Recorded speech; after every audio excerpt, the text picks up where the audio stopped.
अवधूत चिंतन श्री गुरुदेव दत्त. श्री स्वामी समर्थ. तर श्रोते हो, आता पुढे आपण श्री गुरुचरित्रामृतातील अध्याय 31 श्रवण करणार आहोत. या अध्यायातून आपल्याला पतिव्रतेच्या आचारधर्माचे ज्ञान मिळणार आहे.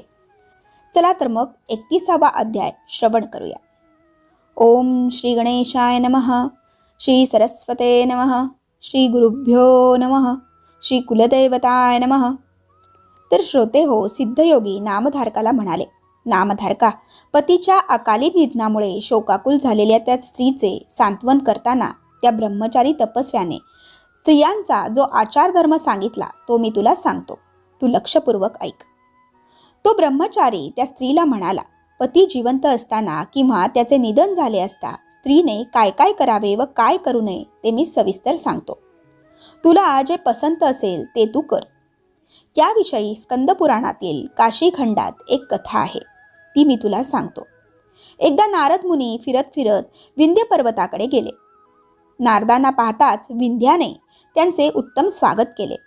नारदांच्या तेजाने त्याचा आंतरिक अंधार दूर झाला.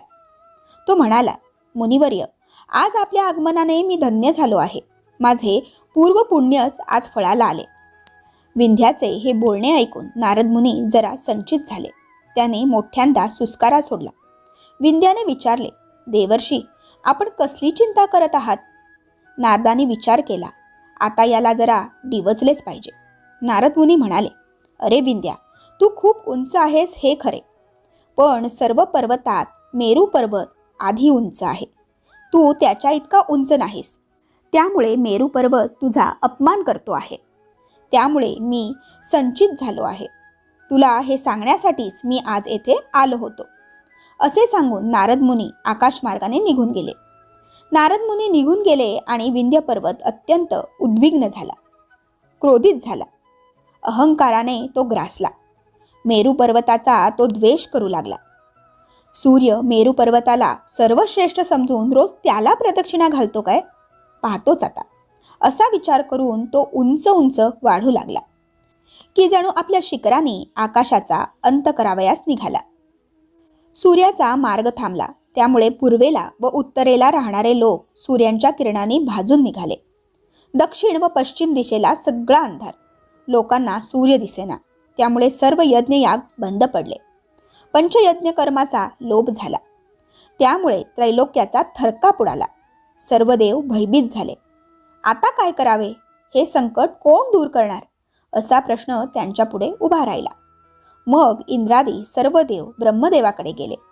ब्रह्मदेव त्यांना म्हणाले, देवानो, मी तुमच्यावर प्रसन्न आहे. तुम्ही माझ्याकडे का आला आहात हे मला माहीत आहे. विंध्य पर्वत मेरू पर्वताशी स्पर्धा करीत आहे, त्यामुळे त्याने सूर्याचा मार्ग रोखला आहे. पृथ्वीवरील यज्ञयाग बंद पडले आहेत. हे संकट दूर करण्यासाठी मी तुम्हाला एक उपाय सांगतो. अगस्ती हे थोर तपस्वी आहेत. ते सध्या काशी क्षेत्री तपश्चर्या करीत आहेत. तुम्ही सर्वजण त्यांच्याकडे जा, ते तुमचे संकट निवारण करतील. ब्रह्मदेवानी असे सांगितले असता सर्व देवांना आनंद झाला. मग ते देवगुरु बृहस्पती यांना बरोबर घेऊन काशी क्षेत्री अगस्ती ऋषींच्याकडे गेले. अगस्ती ऋषींचा तो शांत पवित्र आश्रम पाहून सर्व देवांना मोठे आश्चर्य वाटले.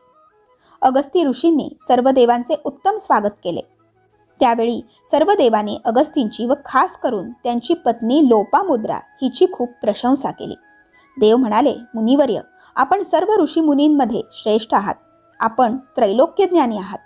आपली प्रिय पत्नी लोपामुद्रा ही सुद्धा आपल्याप्रमाणेच पूज्य आहे. आपण साक्षात प्रणव आहात व लोपामुद्रा श्रुती आहे.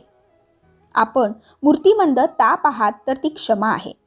बृहस्पती म्हणाले, पूर्वीच्या काळी अनेक पतिव्रता होऊन गेल्या, पण त्यातील कोणीही लोपामुद्रेसारखी झाली नाही. अरुंधती, सावित्री, अनसूया, शांडिल्य पत्नी लक्ष्मी, पार्वती, स्वयंभू मनुची पत्नी शतरूपा, मेनका, ध्रुवमाता, सुनीता, सूर्यपत्नी संज्ञा अशा अनेक पतिव्रता होत्या. पण त्या सर्वांपेक्षा आपली पत्नी लोपामुद्रा अधिक श्रेष्ठ आहे. असे सांगून बृहस्पतींनी सर्व देवांना पतिव्रतेचा आचारधर्म सांगितला. बृहस्पती म्हणाले, पतिव्रतेने पतीच्या अगोदर भोजन करू नये. पती उभा असेल तर आपण उभे राहावे. पतीची कधीही अवज्ञा करू नये. पतीची अखंड सेवा करावी. पतिव्रतेने घरी आलेल्या अतिथींची सेवा करावी. मात्र दानधर्म करू नये. आपल्या पतीला मनोमन परमेश्वर मानावे. पती निजल्यानंतरच आपण निजावे. आपली वस्त्रे दूर ठेवावीत. पतीचा स्पर्श होईल अशा ठिकाणी ठेवू नये. पतीला नावाने हाक मारू नये. पती जागा होण्यापूर्वी आपण उठावे.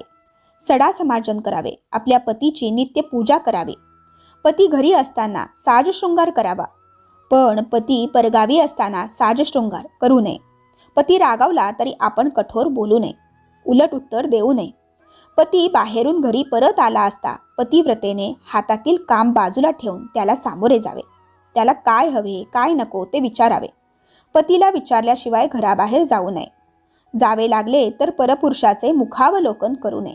तसे केल्यास त्या स्त्रीला घुबडाच्या योनीत जन्म घ्यावा लागतो. पतिव्रतेने पतीचे उच्छिष्ट प्रसाद म्हणून सेवन करावे. पती घरी नसेल तर अतिथी धेनू प्रसाद घ्यावा. अतिथीला अन्न देऊन व गोपूजन करून मग आपण भोजन करावे. व्रते उपवास इत्यादी गोष्टी पतीला विचारून कराव्यात. लग्न यात्रा उपवास इत्यादी विषयी हट्ट करू नये. पती संतुष्ट असताना आपण खिन्न बसू नये. पती खिन्न असेल तर आपण संतुष्ट राहू नये. पतिव्रतेने रजस्वला अवस्थेत असताना मौन पाळावे. बोलू नये. वेदमंत्र ऐकू नये. असे 4 दिवस आचरण केल्यानंतर सुस्नान करून पतीचे मुखावलोकन करावे. अशा वेळी पती घरी नसेल तर त्याचे ध्यान करावे व सूर्यदर्शन घेऊन घरात जावे. पतीला दीर्घायुष्य लाभावे म्हणून पतिव्रतेने कपाळी हळदी कुंकू लावावे. केसात सिंदूर घालावा. डोळ्यात काजळ घालावे. वेणी घालावी. सौभाग्यालंकार धारण करावेत. पतिव्रतेने दुराचारी स्त्रियांशी संभाषण टाळावे. आपल्या पतीची व घरातील इतर लोकांची कधीही निंदा करू नये. सासू सासरे दीर नणंदा इत्यादींशी प्रेमाने वागावे. त्यांचा त्याग करून वेगळा संसार थाटू नये. तसे केल्यास श्वानयोनीत जन्म घ्यावा लागेल. नग्नपणे स्नान करू नये. उखळ मुसळावर बसू नये. उंबरठ्यावर बसू नये. घरात वडीलधाऱ्या माणसांच्या समोर बसू नये. पतीला आवडणार नाही असे कोणतेही कार्य करू नये. पतीशी वादविवाद घालू नये. पतीला परमेश्वर मानावे. पतीच्या आवडीनुसार वस्त्रालंकार घ्यावेत. दुसऱ्या गृहांतील श्रीमंती पाहून आपल्या घराची निंदा करू नये. दुसऱ्याच्या वैभवाची अभिलाषा बाळगू नये. परपुरुषाची स्वप्नात सुद्धा वासना धरू नये. आपल्या पतीची सर्वतोपरी सेवा करावी. कारण पतिव्रतेसाठी पती हाच देव गुरु धर्म तीर्थ असतो. तोच तिचे सर्वस्व असतो. अशी पतिव्रता ज्या घरी असते ते घर शिवमंदिरासमान असते.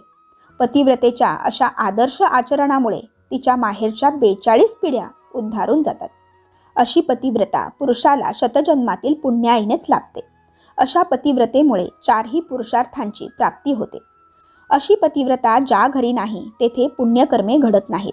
यज्ञ यागादी कर्मे होत नाहीत. पतिव्रता नसलेले घर साक्षात अरण्य होय. अशी पतिव्रता ज्याला लाभते त्याच्या हातून सर्व प्रकारची पुण्यकर्मे घडतात. पतिव्रता स्त्री नसलेला पुरुष देव पितृ कर्मे करण्यास पात्र ठरत नाही. पतिव्रतेचे दर्शन म्हणजे गंगास्नान. ते ज्याला लाभते त्याची सप्तजन्मातील पापे नष्ट होतात. तो पावन होतो. बृहस्पतींनी सांगितलेला हा आचार धर्म जे श्रवण करतात त्यांना उत्तम गती प्राप्त होते असे स्वतः सरस्वती गंगाधर सांगतात. अशा रीतीने श्री गुरुचरित्रामृतातील पतिव्रतेचा आचार धर्म नावाचा अध्याय 31 येथेच समाप्त होतो. बोला अवधूत चिंतन श्री गुरुदेव दत्त. श्री स्वामी समर्थ.